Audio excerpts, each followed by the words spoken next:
Hi there, welcome back to Camera Then Coffee. This is where I talk about cameras that deserve to be in your camera bag.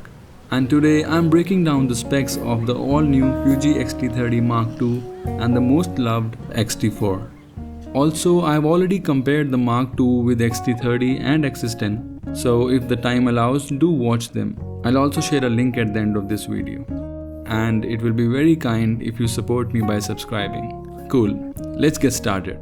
So the adorable X-T30 Mark II was unveiled on 2nd September with a few good additions inside the camera, and it will be available in black and silver option from October this year.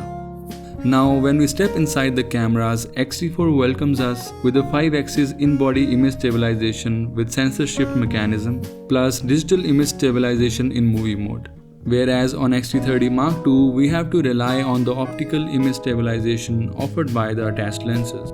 And as soon as we move beyond, both the cameras serve us with some similar but great specs. Both the mirrorless cameras houses the same 4th generation 26.1 megapixel APS-C sensor that delivers stunning images. And in low light situation, 160 to 12800 ISO comes to our rescue. What boosts the low light performance in these cameras is their ability to use face detection autofocus in low light levels of -7 eV.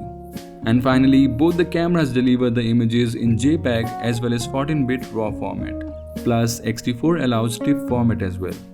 Talking about the autofocus, X-T30 Mark II has inherited the same high-speed autofocus of the flagship X-T4.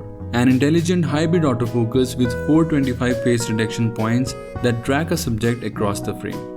Moving on, the X-T4 freezes the fast actions better with a higher shutter speed and also has a higher frequency continuous shooting. Cool. Now as we move out of the camera bodies, we'll notice more differences. Starting with the dimensions and weight, X-T30 Mark II will take less space in your bag as it inherits the same lightweight and compact body of X-T30. Moving on, X-T4 has a more detailed and large electronic viewfinder. But on the top, X-T30 Mark II is wearing a cap, and under that cap it hides a flash. Smart. Other things on top of both the cameras are the dials that give them a retro look. Looking at the back, you will see that the new Mark II has a 3-inch tilting touchscreen with 1.62 million dots, whereas the X-T4 has a 3-inch fully articulated touchscreen with 1.62 million dots. When it's about the battery life, X-T4 is the clear winner, both in case of stills as well as videos. And those batteries can be charged in camera through USB. Now before I talk about the video specs, we must notice that X-T4 has 63 weather seal points which give it the advanced level of dust and moisture resistance. Alright then, here comes the video specs.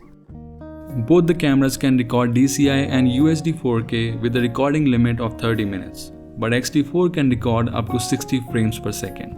In case of Full HD recording, both the cameras can record up to 240 frames with a recording limit of 3 minutes. Now, while both the cameras can record in F-Log 8-bit internally, they have the capability to record 10-bit externally. And yes, both the cameras can be used as webcam or for live streaming. Last but not the least, ports. Some are same, some are different. And yes, there is a headphone adapter included in the box of X-T4, but Fuji hasn't specified if it will be available with X-T30 Mark II or not. Cool. Now let's look at the moral of the story. There are 3 reasons to buy X-T30 Mark II over X-T4. A lightweight and compact body, a pop-up flash, and more affordable prices.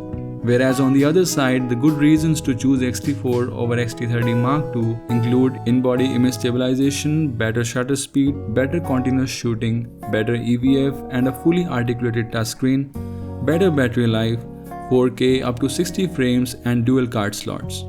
That's it. Thank you so much for watching and don't forget to subscribe if the video was helpful.